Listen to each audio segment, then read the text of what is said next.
इस वक्त हमारे साथ मैक्स लाइफ इंडिया के एमडी और सीईओ प्रशांत त्रिपाठी जी हैं। सर, आपका बहुत बहुत स्वागत है बिजनेस टुडे पर। शुक्रिया। सर, मेरा सबसे पहला सवाल रहेगा कि सरकार ने जो है 5 लाख का जो प्रीमियम है सालाना, जब वो मैच्योर होगी उसके ऊपर सर टैक्स लगा दिया ऐसी पॉलिसी के ऊपर। तो सर, आपका क्या टेक है इसके ऊपर?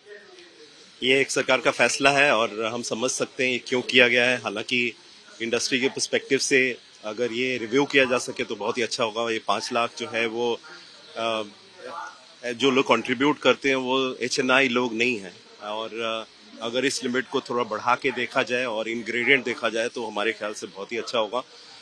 लाइफ इंश्योरेंस कंपनी जो ट्रेडिशनल प्लान्स देती हैं वो लोगों के सेविंग्स से उनके long term retirement benefits, long term income के लिए होता है, और वो एक इंसान के लिए बड़ा जरूरी होता है। तो एक तो उसको रिव्यू करना चाहिए और ये भी देखना चाहिए कि क्या ऐसे जो टैक्स लगाया जा रहा है उसको लॉन्ग टर्म गेन्स के हिसाब से ट्रीट किया जा सके रादर देन अदर इनकम के हिसाब से। वो एक दो चीजें हम देखनी चाहिए। सर, इसका इम्पैक्ट न्यू बिजनेस प्रीमियम पे भी कितना पड़ने को देख सकते हैं हम लोग, कि कितना सा दिख सकता है?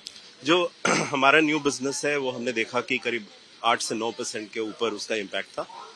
हालांकि हम लोग इंटरनली जानते हैं कि उसके ऊपर काम करेंगे और कोई ना कोई जरूर तरीके ढूंढेंगे।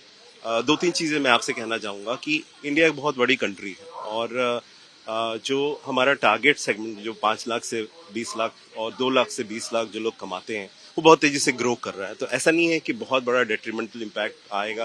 हो सकता है शॉर्ट पीरियड में आए, फिर भी हम तरीका कोई ढूंढेंगे, पहला।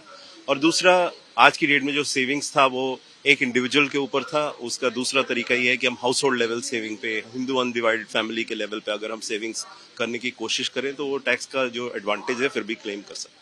सर, जैसे आपने बताया कि न्यू बिजनेस इनकम है या फिर प्रीमियम का है, उसके ऊपर साफ तौर पर असर पड़ेगा सर इसका। तो सर, मार्जिन में कितना इम्पैक्ट होगा सर, वो भी बता दीजिए। मार्जिन पे इम्पैक्ट इसका थोड़ा कम पड़ता है, क्योंकि जो हाई टिकट साइज की पॉलिसीज होती हैं उस पे मार्जिन थोड़ा कम होता है, क्योंकि लोअर टेनर के लिए होता है, तो उससे कम पड़ेगा।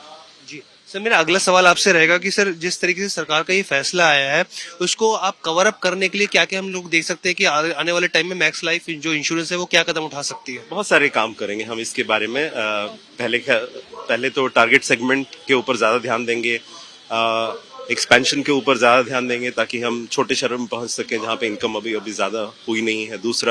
तीसरा अपने प्रोडक्ट्स को रिव्यू करेंगे, उसमें फीचर्स डालने की कोशिश करेंगे, उसको फाइनेंशियली री इंजीनियर करने की कोशिश करेंगे, और हाउस होल्ड लेवल की सेविंग पे फोकस करेंगे रादर देन इंडिविजुअल लेवल की।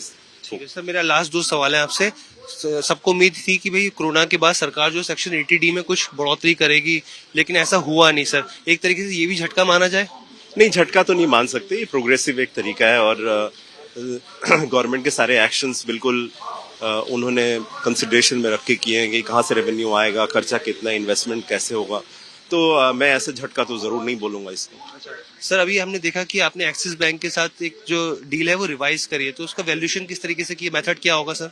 उसका वैल्यूएशन का मेथोडोलॉजी जो हम कहते हैं डिस्काउंटेड कैश फ्लो बेसिस पे किया जाएगा, जिससे फेयर मार्केट वैल्यू का एस्टिमेशन हो सके। हमसे बात करने के लिए बहुत बहुत धन्यवाद। Thank you very much.